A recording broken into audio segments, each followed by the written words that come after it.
What's up, guys? We now welcome on a very special guest, a full-time 410 wing sprint car racer out of Plainfield, Indiana, in Zach Hampton. And definitely an interview I was very interested in doing as soon as my buddy Dawson sent me the tweet you read. But Zach, thank you. Thanks for joining us. Appreciate it. Yeah, I appreciate you guys having me on. Yeah, so the tweet I was sent that prompted this interview. You said if anyone with a racing related podcast needs a filler, send me a DM. I'm pretty inactive and relaxed on social media. I'm probably one of the most controversial and misunderstood sprint car drivers in the country, and would love to chat about it. So my first question is like, what's your most controversial take that you could just throw out there and we'll make it the headline? Yeah, I mean, I guess, to make it a headline, shoot, I don't know how to headline it, but like You don't have I to think come up with the headline. We'll people we'll don't recap that for you. people don't realize like just how tough it is out here, especially not being a super team, a team with 53-foot featherlight, and three or four full-time guys, and um, plenty of motors, plenty of everything. Guys don't realize how tough it is. So, uh, and in an age where it's very cool to have a fake Twitter account, or just not even a fake Twitter account, just people being an asshole. I think a lot of drivers just get shit on because they're not Donnie Schatz, and Donnie Schatz was not Donnie Schatz 25 years ago. So I guess that's kind of my biggest thing. I was just one night kind of over it, reading just shit tweets or whatever, that were not accurate or true, or just people trying to be assholes. So and I know that there's a lot of other drivers like me out there that get crap or just feel that way, and we're all trying to make it, you know. So take us, you mentioned that it's not easy for guys like yourself. You don't have the full-time guys, you don't have the big rigs, the big sponsorship. Take us through a day in the life of Zach Hampton on the racetrack. What is it, and kind of take us through that side that you're living, to give us a perspective from that side of it.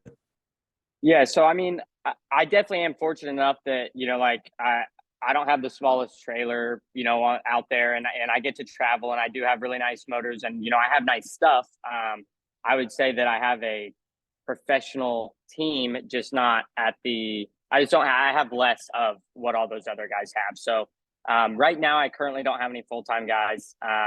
Last year, I did. I had one full time guy, a crew chief. That was it. So I think what most people don't understand, that a lot of these, let's not even say Brad Sweet or Donnie Schatz, like the professionals, like let's go, and I'm not picking on anybody here. But kids, younger or my age or even younger, you've got, Ryan Thames, or, Corey Day. even Geo. Yeah. Corey Day, like you've got these kids who are incredible race car drivers, definitely better than me. But they have nothing to worry about but getting into the car and driving. And that's fine. Like I'm not hating on that by any means. Like as a race car driver, that's how it should be. But we don't all start there. Everyone, there's 90% of us are trying to get to that point. So when, you give, a guy like me shit because I messed up and I wrecked one night, or it wasn't even my fault, and, I got in a jingle, like people want to crap on me. But in the day of my life, I didn't sleep until noon, 1 o'clock, like I had to get up and I had to do my own tire work. I had to help maintenance the bars. I was up till 3 a.m. at the car wash, and some of these other guys don't have to do that. And most people don't understand that any of us have to do that. From a fan's perspective looking in, they just, like they think, all this stuff, the race car helps get all this ready, and we just show up and, race for 4 hours, like we have another 4, 5, 6 hours worth of work after we leave the track, to wash, to drive to the next place, to get a hotel, and then we got to be up at 9, 10, 11 in the morning, off 6 hours of sleep, and try to do it all again. And some of the lesser drivers, or the drivers that aren't, at a super team with 3 or 4 full-time guys, they don't get to sleep till, noon or 1. And sometimes I do get to, and it's nice to, because, it's not that they're lazy, but like if you worked a 9 to 5 job, you would get up at 7 a.m., and work. So when you're a race car driver and you don't work till 6 p.m., why would you get up at 9 a.m.? Like it just, you're already exhausted by the time you go out on the racetrack. And everyone else, with a team like mine, or, especially guys who have full-time jobs outside of racing that are trying to race, that's what they have to deal with. So like mentally, they're not even 100% or as 100% as all these other guys. Yeah, I love your answer. I mean, talk about brutally honest and, knowing your role. The story I wanted to tell, and I hit the recording right when we got on just so I could keep it authentic. So I was in the pits at Knoxville. Would have been 3-4 years ago, maybe. But I was kind of learning the ropes at what dirt racing is and getting into what everything is. I'm much more well versed in the sport of dirt racing than I was at that time. And the person that said this, I don't even associate myself with him anymore. Not close with him or anything like that. I won't mention names. But you had gone out in hot laps or something. He had told me to watch you, and you wrecked in hot laps or qualifying, one or the other. And this guy turned around and said, that dude's going to hurt somebody someday, and was disgusting. And I would imagine. Go ahead. Oh, you're good. In the grand scheme of things, it's a nobody.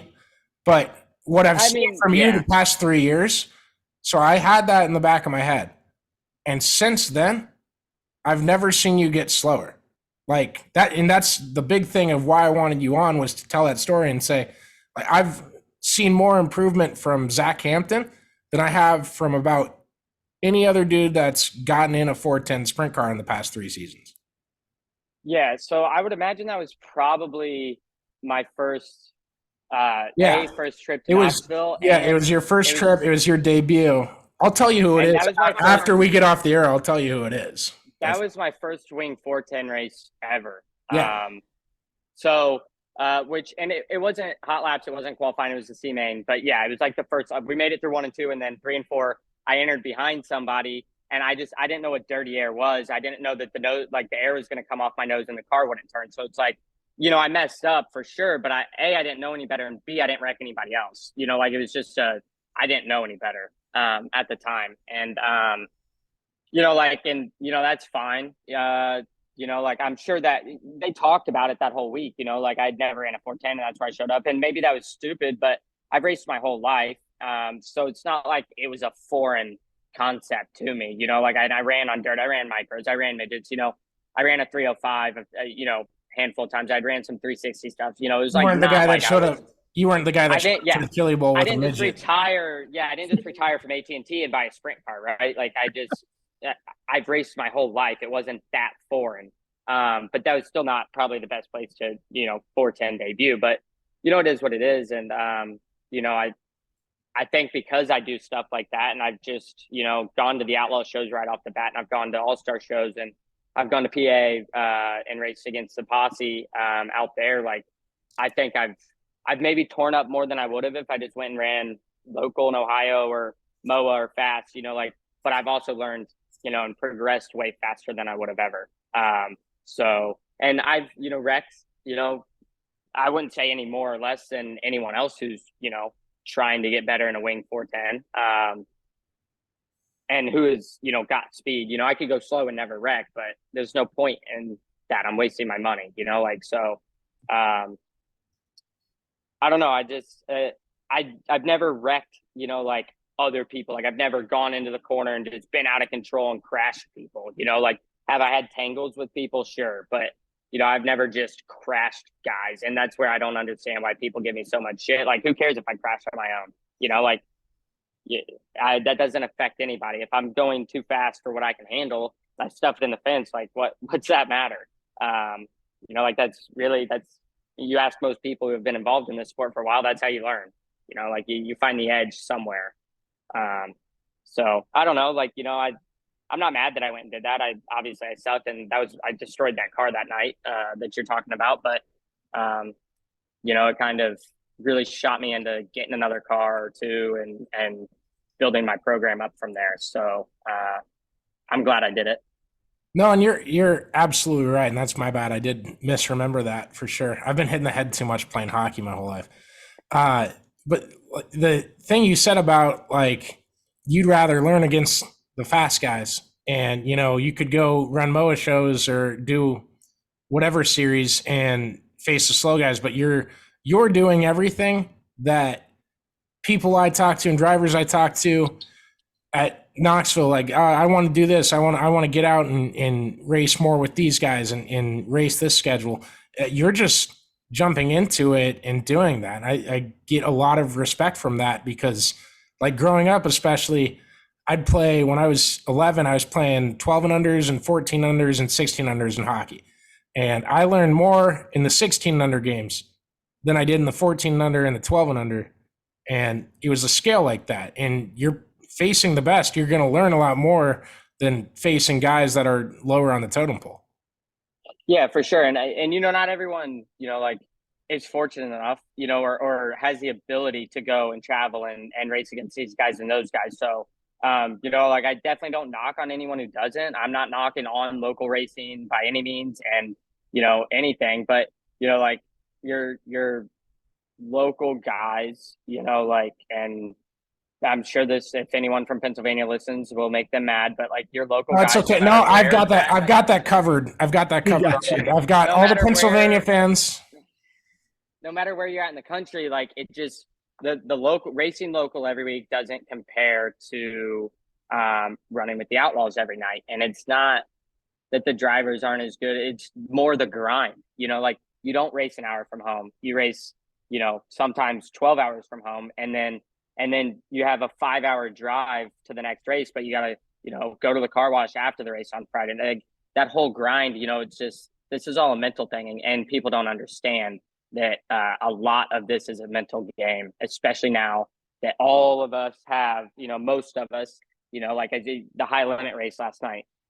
There's 51 cars, 40 of us at minimum have the same equipment, the level of equipment, motors, like nobody is, they might have more of them, but nobody's outspending. Like our cars are all pretty equal, and it comes down to, driver, crew chief, and a lot of it, just mental, like the mental games of it. So, people don't understand that. And I just, I don't know. I thought maybe, if I get on a couple podcasts or whatever and talk about it, maybe some people just won't care, right? They'll still get on Twitter and be assholes. But, I figure it doesn't get talked about that much. So to give fans from the outside looking in some insight on what it's like to not, like to be, my level or, even less is what I was kind of aiming for.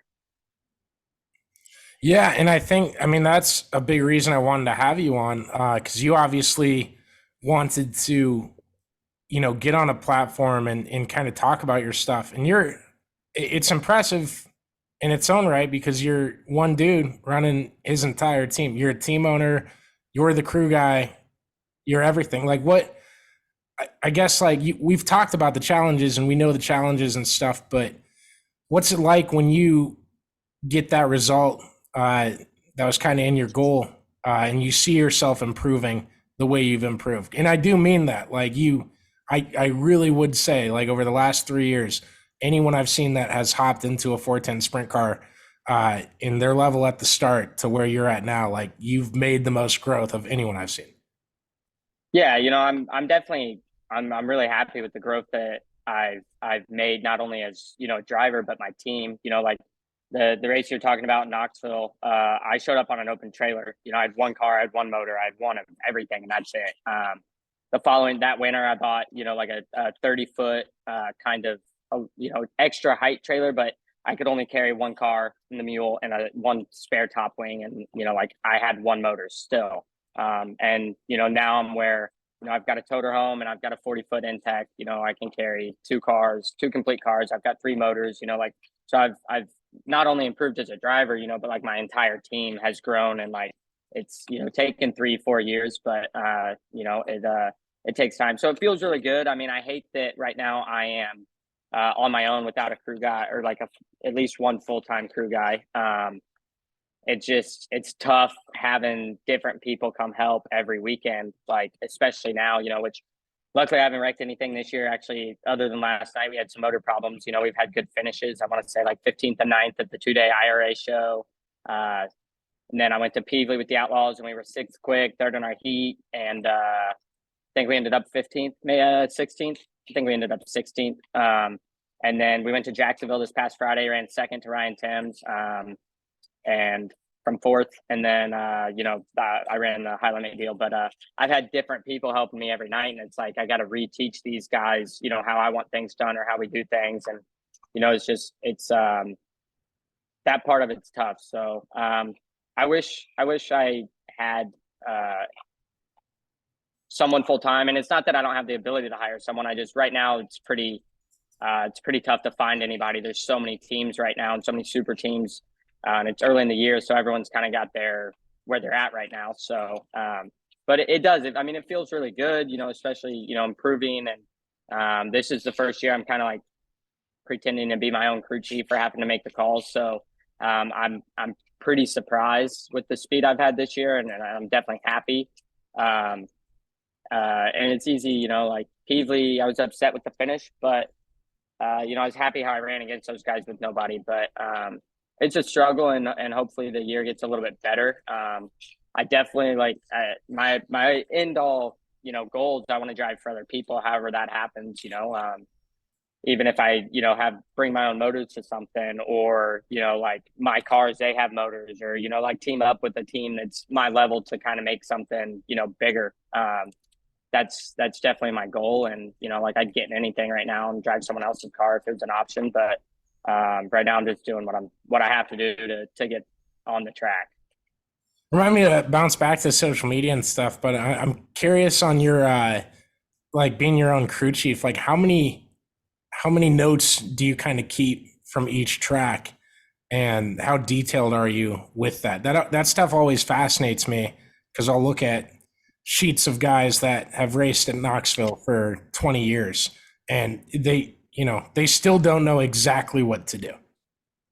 So I definitely am probably wrong on this, you know, but everyone's different, like, and everyone's mind's different. I'm really good at just remembering things, you know, at least the things that mattered. We did this and it didn't work, and we did that and it did work, or whatever. But we're not pavement racing. To me, I don't keep notes hardly at all. Like gear, for sure, I write down gears and stuff. But like, as far as did I move the right rear end a quarter inch or whatever, like, I'm sorry, but when I go back there a year from now, it's not going to matter what I did, because we're not on pavement where the track is the same and you hit the exact mark every time. And like, you know, like the track completely changes, you know, from a Friday night to a Saturday night. Yeah. So like your notes the night before really, you know, like they don't matter. I think most of the good guys, like, yes, they keep their notes and they can go look, you know, like they might look at them, but like, you know, your Phil Dietz, your Ricky Warner, like all these guys, like I know they look at their notes, but they have a baseline that they unload at, you know, like maybe they have a small track and a big track baseline. They have two, but that's how they unload. And they just do what the car is telling them that it wants it to do. You know, like that notebook doesn't help, because that notebook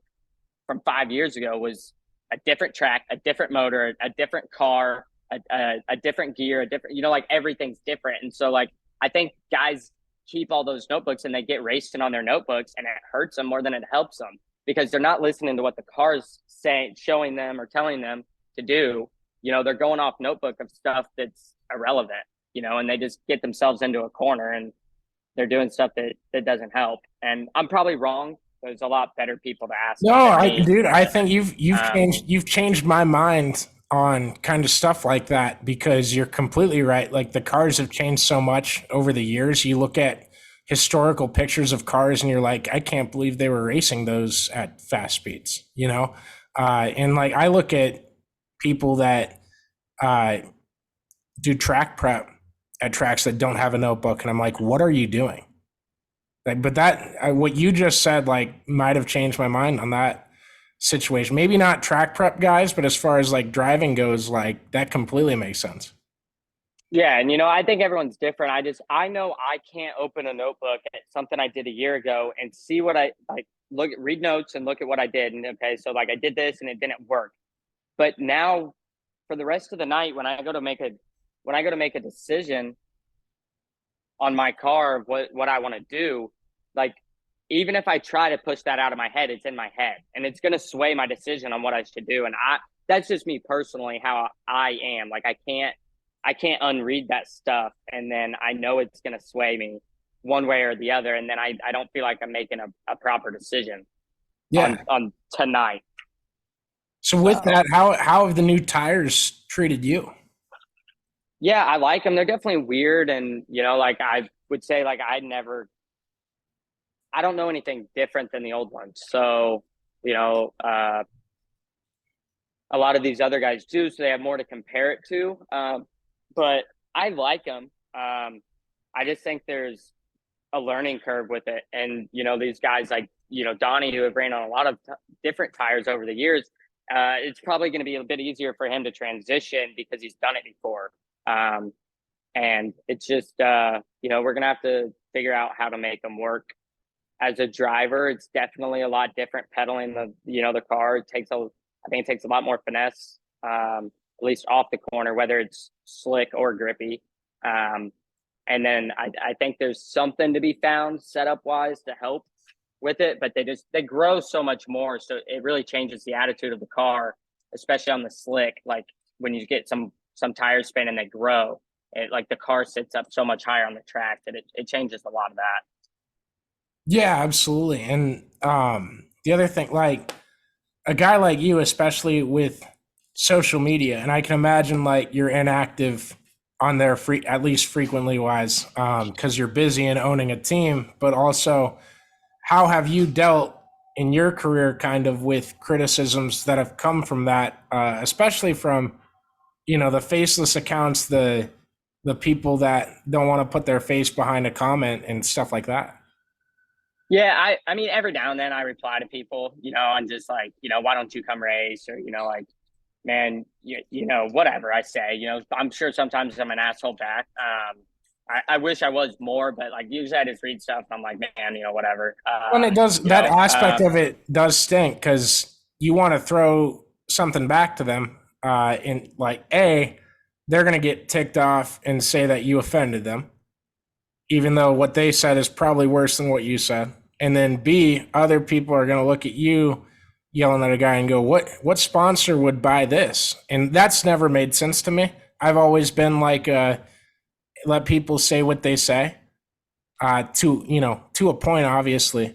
But yeah, I think it's, I definitely look at it some, like, there's times I want to say something, and I'm just like, I don't have anything to say, don't care to say anything, but there's times I want to say something, and then, like, I definitely have to look back, or like, take a step back and go, well, like, how's that look, for me, or how's someone else going to see that? But, really, I don't really get on social media that much. I just, like, I don't, or I would say I'm like, what do they call them? A lurker, I guess. Like, I'll get on Twitter and read stuff, but, like, and I try to post like, oh, I'm going racing here this weekend or whatever, because I think there's a lot to that. And especially for getting sponsors, like, having that engagement on your profiles is big. But I just, like, I've never really cared to, like, post on social media, for anything. So that's where my inactive is. And, I don't know. I usually just don't want to give someone the satisfaction of a reply, to them, saying whatever. Because, it's only going to fuel it. They're only going to do it more and more once I do. So I usually just ignore them, and, I don't even block people, because I just feel like, who cares? Like, I almost feel like that gives like a hater the satisfaction, like they blocked me. So I'll always just mute people. I never block anybody. Yeah, I don't even mute, because I don't have my notifications on even, so, like, like I can open and go to my whatever notifications tab, and, like, I can read it there. I don't, but it's not like it's, like, bothering me, because it's my phone's buzzing off the hook. If I don't get on Twitter for 3 days, I don't get on Twitter for 3 days. I don't see anything about it. So, yeah, I don't know. I try to just not, really reply, but every now and then someone will say something that's, I feel like I have a pretty good reply to, or a funny reply, or, just, like, kind of like whatever. That's playful, the key. If you can make everyone else laugh. If you can make everyone else laugh like, with the reply. Yeah. And even if I can make them laugh, or, like, not that I care to offend anybody, because I certainly don't, and I hate that, you know, everybody's offended culture, but it's not worth it for me to even risk it.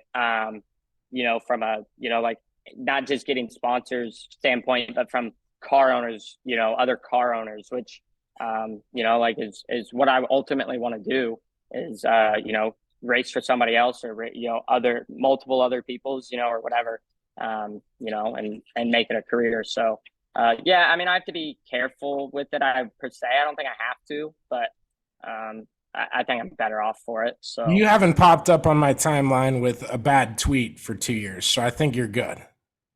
yeah, I'm sure if you go back 5 or 6, you'll see some really ignorant stuff when I was like, Same with me. not really racing, 18 years old, you know, just being a dipshit. But yeah, I mean, since I've started racing again, you know, like in 2019, I've been pretty tame, I think, from what I can remember. Maybe a couple bad ones. Absolutely. I did want to ask you from an outside driver's perspective. Just the whole off season was dominated by the like everlasting but never really developing story with the Outlaws versus High Limit Tour. And I wanted to ask your opinion on the Outlaws not running every high limit race, only being allowed to run 4 races that weren't included on your pass or whatever you would call it, a waiver, or allotment, I suppose would be a better word. And before I get your answer, I wanted to ask you, because at first I was kind of team let them run whatever race like the late models do. And seeing what high limit has been so far, I feel like that 12 race series or 11 race series would be sort of a sprint car all-star series, and the World of Outlaws would matter less than high limit. And I can see why they would limit drivers. But I was curious your thoughts, and feel free to disagree. I don't think it has anything to do with the success that high limit would or wouldn't have, right? Obviously, Brad Sweet's the 4-time outlaw champion.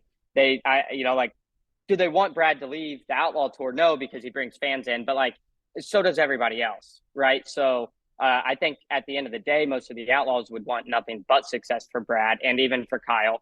But right, and I don't think anyone's cheering against anybody. Like the conclusion I came from that was just from watching the last 2 races and who has shown up. Yeah, no, I think, you know, like my perspective on it, if I was World Racing Group or, you know, the World of Outlaws, and, you know, my drivers were, oh, we want to run, you know, these races and those races, like the way it was before, you know, there were stipulations on, you know, you couldn't race this many hours in advance, or sort of like the ones now. And I don't remember exactly what they were, but if, you know, like we didn't race so many hours in advance and so many miles away, and we race at that track already, it's on our schedule, you can go to it and like get permission. So before, you know, the rules were like, they might get to run 5, 6, 7, 8, you know, they could run 10 extra races that year if that's right. How it played out, if rainouts worked that way and all that. So if I'm the Outlaws and my guys come to me, oh, we want to be able to do whatever, you know, like all this, and they're complaining about it, you know, I just allow them 0, right? Because to me, it's like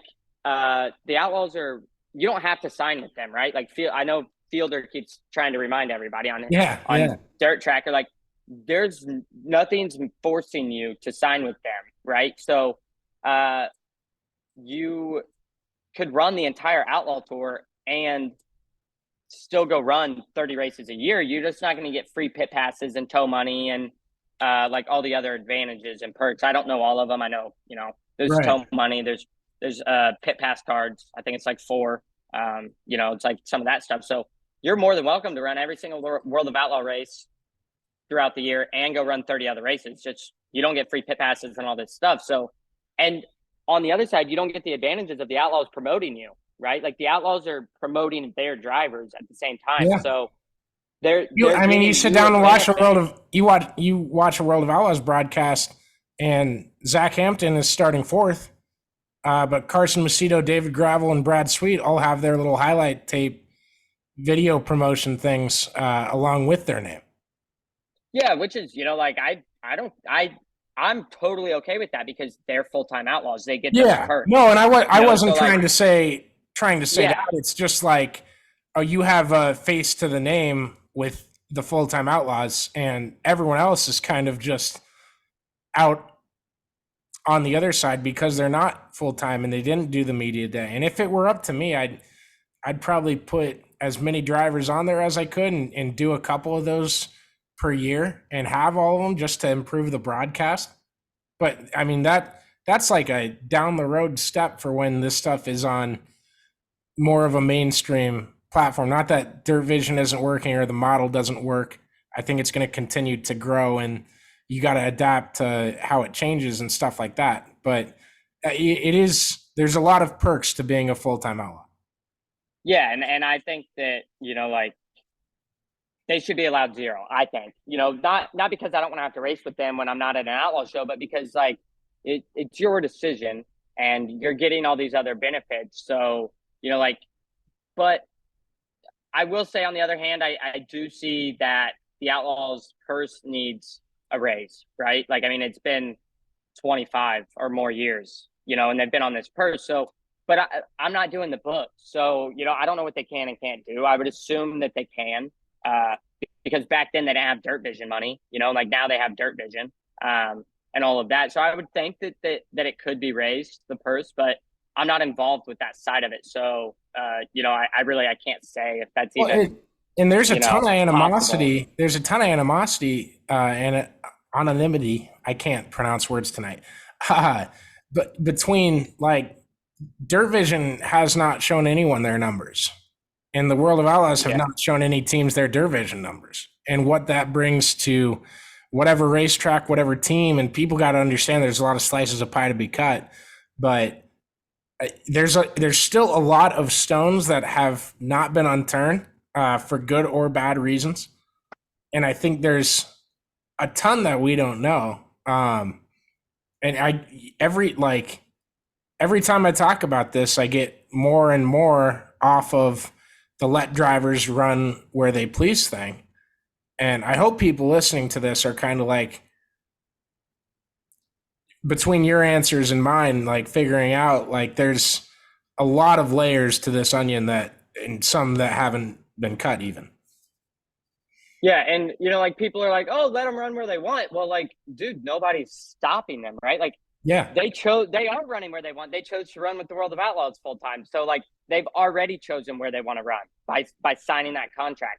And I don't think people just don't understand that, right? Like, look at Buddy and Rico, who have ran, I want to say all, if not all but one of the Outlaw shows. Yeah, you're right. Yeah. And they're not full-time outlaws, right? So, like, they didn't sign a contract, and you're more than welcome to not sign that contract and race with them as much as you want. So the whole, let us run where we want to run, like, you can't have your cake and eat it too. You don't get all the benefits of being an outlaw and then get to go run other places. Like, the reason the Outlaws pay better and give you all these perks is because you're their elephants and my bad. You're their elephants. You're their monkeys. Like this is, it's a circus, literally. Like, I mean, that's pretty much the model. It's a circus, and you're their act. So why would they let you go perform for another circus? It would be, that's a horrible business model if they would let you do that. Then people don't have to pay the premium of coming to an outlaw event or watching it on Dirt Vision anymore, because they could just go to wherever you're going to be at, where it's cheaper, and go and get merchandise there and shit. So, and on the other hand, like, they stop, if you're not a full-time outlaw member, team owner, or whatever, you don't get to have your t-shirt trailer on T-Shirt Alley at an outlaw show. That's why you see Shop Rico on, like, Jason Side's car, because he became a partial team owner, so that his t-shirt trailers could be at outlaw races.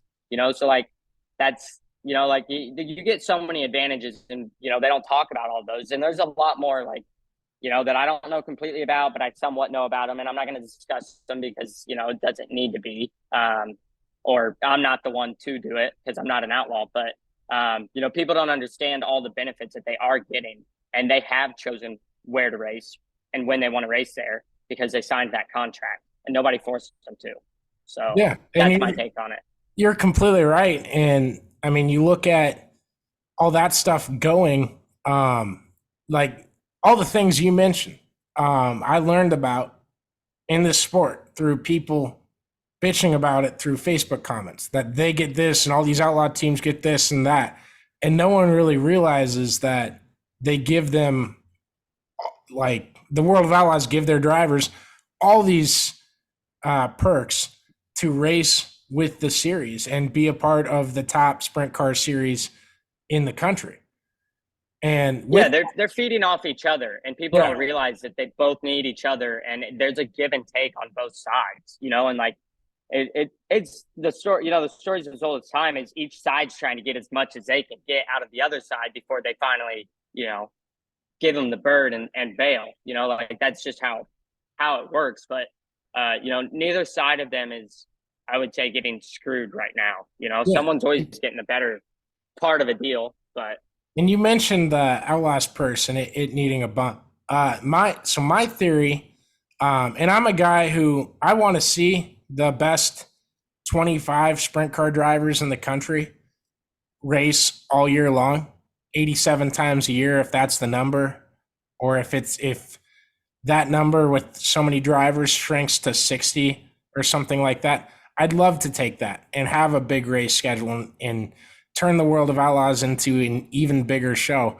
My theory is that starts with investing in 12th on back in points and feeding that side of the purse bubble, I suppose, if you call it that, through the next few years. What do you think about that? It's a theory I had. It's very loose. No, you're right. And there's a reason, like a big part of why everyone's going to the high limit races right now is that it's the start money, right? Right. Like, and as a driver, I say F that, like you either win or you didn't, right? Like your first or your last, right? Like we want the, like as a driver, you're going, you want to win. Right. So you just want all the money weighted there. Yeah. But as like, a team owner, and just, I know what other guys are thinking, guys who aren't, outlaws or have, team at like kind of my level or even less, is, like they are chasing the worst case scenario. So they're more worried about the start money or, like the tow money or whatever, like I think it's horrible to race off tow money. So I don't know. I think whether this, I don't know, it's probably the wrong way to word it, but the seating the back part of it and like making all of that paid better, to me, is a very everybody gets a trophy and liberal way of looking at it, which I don't like. But also, like, when you want a bigger car count, you have to bump up the start money, because there are a lot of people who consider that when they consider where they're going to go race. Yeah, absolutely. I do want to contest you on the car count thing, because so I got introduced to this sport. I grew up a NASCAR fan, watched Dan Weldon IndyCar, and discovered IndyCar through like Sports Illustrated magazines, and watched monster trucks, watched everything that Speed Channel had to offer back in the day. And the weirdest thing to this day that I've ever heard is late model fans obsessing over how many late models are at a certain race. Because I look back at them and I'm like, okay, is Jonathan Davenport there? Is Brandon Overton there? Is Bobby Pierce there? Because you can fill 60 late models in a night at a certain track, and they can all be crap. So like what I'm trying to say is I've never understood the car count type of argument to it. I like one of my best friends, his uncle will only come to races with car counts of 50 or bigger. Basically, if it's less than 50, the show ain't worth going. And I've never bought into that. Yeah, no, I don't think I don't even necessarily mean it from the race fans' perspective. I guess I mean it from if you're a promoter looking to get the car count up. That is fair. Yeah. I'm not looking at it from a race fan's perspective. Because not that I think I brought an unfair argument to you, because we're looking at two different audiences. Yeah, I think we're both looking at, the opposite side of it. As a fan, I don't know, that argument definitely wouldn't. Who cares how many are there? Some people are a quantity over quality person, and that's fine. I'm not. I'm definitely a quality over quantity. But as a promoter or, as a driver, whatever, I think you do look at the car counts. Like those times gone to a race thinking there's going to be 30 cars, there ends up being 50. And I'm like, man, I wish I would have gone somewhere else. Now I got to work so much harder tonight, So, that's, the purse thing is weird, like I don't have the answer of what the perfect thing is. I think the outlaw purse is divided well between start to pay, like to win, and like it has a good progression, and all of that I think is good. I just think it needs a 25 or 30 or 40 or 50%, whatever increase or whatever that number is that gets everybody happy again about it, or gets everybody, I guess whatever they say, the best deals are when both sides feel like they got, the best end of it or got screwed, like both sides feel the same. So whatever that number would be, I think is what it is. But, I do think it needs something because there's a lot more money in the sport right now. And, everyone, even though teams are getting more money, so are the Outlaws and all of that. So there needs to be, I don't know. I think there needs to be a pay, like a purse increase, but I don't know. I don't know all the stuff that the full-time guys are getting there. So, right. That's tough. And, the Larson and, the high limit deal is paying really well right now, but it's also because they have 11 races, right? And it's promoted better, or not better, but like it's easier to promote 11 races and get everyone excited for 11 than it is for 80, right? Like, oh, we've seen this song and dance, 80 times a year. But this one, we only get to watch 11. So, and I think Flo's doing a really good job of trying to give back to the racing world, the million race, doing this deal with Kyle. Flo's growth with that in the past 2 years has been astronomical to dirt racing. Yeah, I think they're still, making a bunch of money for sure, but I think they've done a really good job and are at least trying to give us some back at some level. And that's cool to see and whatnot. Not that Dirt Vision does or doesn't. I don't, if it, if they are, it's not as public, which is okay. I think that's what people see or don't see, and they're like, like they get mad about. But I don't know. It's all of that is, nobody's honest with the books or, the numbers and all that. So it's kind of hard to say what they should or shouldn't do because I don't know. But I do think it would take people being honest with their whole books. Yeah. So, I don't know what the answer is there for sure, but I think a pay increase like with the Outlaws wouldn't be horrible. But I don't know what they can and can't do or should do, or, obviously we all still show up racing. That's why midgets still run for 3,000 to win, because they can bitch about it all day long, but then they load up their cars and they go to the racetrack and they unload and they race. So why would they pay us more? They don't have to, because all we're going to do is bitch and then show up the next night. So until like the teams actually do something about it, and just straight up don't go, why would they change? No, I agree. We had the same conversation on Sunday talking about super speedway racing and NASCAR. I just said I've never seen someone sit out a super speedway race because they thought it was too dangerous. Yeah. So, and I mean, there's different sides of the argument to it. I get it. If anyone gives you backlash for your answers on here, let me know, because you've been a fantastic interview and I want to dunk on them myself. Yeah. No, I won't. I don't care what anyone has to say. Obviously, it's my opinion and they have theirs. So I love it. That's how it is. I don't know. Everyone's entitled to their own. I don't really, whether I think someone's opinion's wrong or right, like they can have theirs, and I can have mine. And I'm usually pretty good at listening to someone else's and going, I don't agree, but I understand why you feel that way. Most people don't. Are incapable of that. But that's where I am with it. So. I got two more for you, and then I'll let you off the hook. But all right, you're talking about you wanted full-time help. You don't have to give a number or anything, but I want give your background, like what you grew up racing in and stuff like that, and what you're kind of looking for in a full-time guy. Yeah. So as far as my background, so when I was like 4 and a half, my dad kind of found out what quarter midgets were, I guess, and my sister would have been like 6, and you had to be 5 to race them. So we got like 2 quarter midgets, and I was able to practice at tracks like during the week and whatnot, but I couldn't, like not race. And my sister started racing, and then when I was 5, I started racing as well. And then around, I don't know, probably I guess I was 5. So probably like 3-4 years later, my sister quit and wanted to do girl things. So it was just me racing, and we started traveling a lot. We did a ton of national stuff like grands and all that. If anyone knows what quarter midgets are, we did a lot of traveling. And then I want to say I was like 10, 11, moved up to a micro, ran like restrictor for half a year. And then the following year I was 12. So we ran, multi, and we ran with like Power I series mostly. And we did a fair bit of traveling with that too. And then when I was 14, actually I would have been still 13, about to turn 14.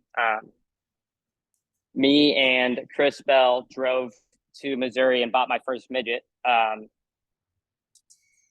a whim. And then he drove it at Coin that year. And then I was 14 that year. So I started running some midget stuff with Power I and still ran the micro. And then when I was 16, 17, so this would have been like 2015-ish or thereabouts, my dad sold all our midget stuff, like all of our race stuff. It was like, we had done it for 12 years, traveled everywhere, and he was just kind of tired of the grind of it. So he sold our stuff. I drove a 305. I took it like a year off where I just didn't have anything to race. And then I drove a 305 the following year, like 4 times. And then that was like 2017. And then 2018, I ran like a couple midget races for Kenny Irwin. And then I drove a 360 like 5 or 6 times for a guy named James Page. And then I bought my first sprint car that year, just a roller, no motor or anything. And then I bought a Dash 12 that winter going into 2019. I put a wing on it, went to Attica, blew it up in hot laps.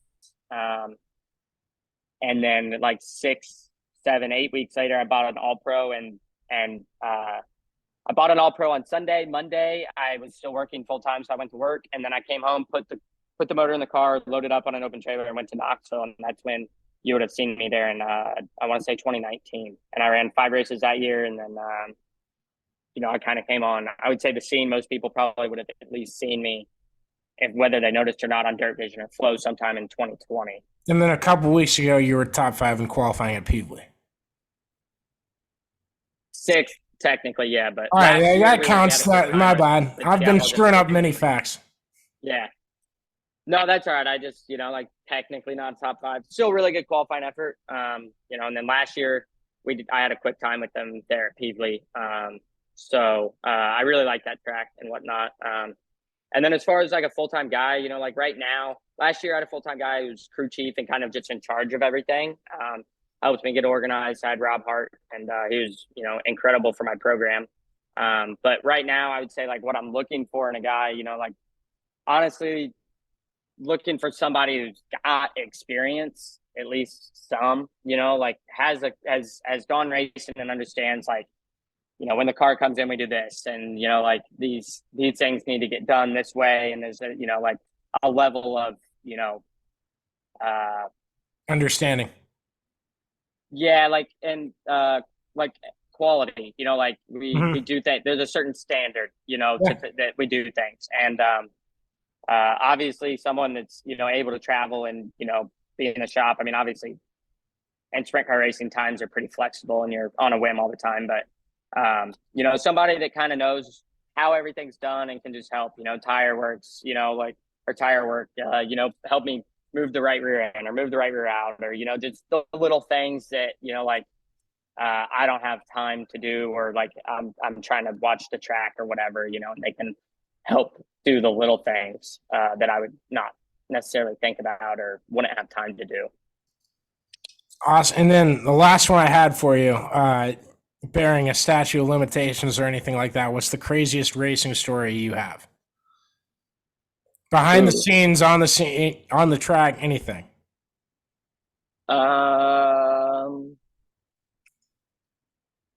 Craziest racing story. It's pretty broad, I know. As far as like crazy and like looking back at it now, because at the time, like I would say going to buy that midget with Bell was probably like one of the biggest or coolest. Obviously I'm still good buddies with Bell. Like when he was running a midget for Melmark back in the day, and was, almost a nobody, before his Keith Kunz days, all that. Like, he slept in our basement when they were here racing around here on a cot. So I grew up with Chris a lot, and we still talk a lot. But it was PRI the last night, Saturday at PRI, and we went. My dad and then Billy Lawhead, who is like runs Ryan Tim's team, and Scott Sawyer Micros. And then Bell and I went to Hooters after PRI. Bell was, I want to say 17 at the time. I was 13 or 14. We couldn't sit in the bar because in Indiana, you can't even sit in the bar. So we sat like at the bar, kind of like at the where side. there's the railing. So they were Right. they were on one side, and then me and Bell were on the other side because we weren't old enough. And we're all trying to talk my dad into buying a midget. And then me and Bell are on Indiana open wheel, and we find one and call the guy. It's like 9 o'clock at 9 or 10 at night. And we called the guy, and, he had it, whatever. So we came up with a price, and we drove back home, and me and Bell hooked up our truck and trailer, and my dad gave us, however much it costs. I don't remember, 14, 15 grand, gave us, that in cash. We put it in a garbage bag and put it under the back seat. And me and Bell drove all night till we drove like 11 or 12 hours and bought a midget. And the following weekend we ran it. He ran it at DeCoing because I wasn't old enough. And now, at the time it was still cool at the time, but now it's like, with Bell being who he is and, where I'm at, it's like, it's just, it's cool to, that happened, and now everything is where it's at. So That's awesome. Sheesh. We just recorded with Joey Gaze. If you're listening, he'll be on Sunday night. 2 really good interviews. Appreciate you taking the time. Are you offended that people call him Christopher in the Cup Series? Oh, no, I mean, I don't. I think he's kind of always been, I guess, Christopher. I have, not to me, but like. It's a weird dynamic because they were doing that thing with Chris Buescher last year, and his mom had done some segment, and she's like, well, I always called him Christopher. And one of the announcers had made a mistake and called him Christopher Buescher. So he changed his name. So there's a whole branding dialogue to it that doesn't matter whatsoever, but it was funny to see. Yeah, no, I think he's always been Christopher, like, I guess, everywhere else. Like, I know his shirts has always been that. He's always you're the first guy I've ever heard refer to him as Chris, which shows me, like, you guys are really good friends. Yeah, I don't know. I guess that's what I've always called. I guess really I call him Seabell, but, like, that's more of a – I don't think he's really – nobody really calls him that anymore, so people would have probably fallen on deaf ears. But, like, back in the day or whatever, like, micros, midgets, and all that, he was Seabell. So, I guess if I call him or whatever, I usually call him that. But yeah, I don't know. I guess I'm just used to that's what I called him when I was 12 or whatever, and still call him when I talk to him. So maybe I'm the weird one. I don't know. That's awesome. Hope you all enjoy your racing weekend. Thanks a ton for listening. And shout out to our presenting sponsor, Karl Auto Group. Appreciate those guys. Enjoy your race weekend, everybody.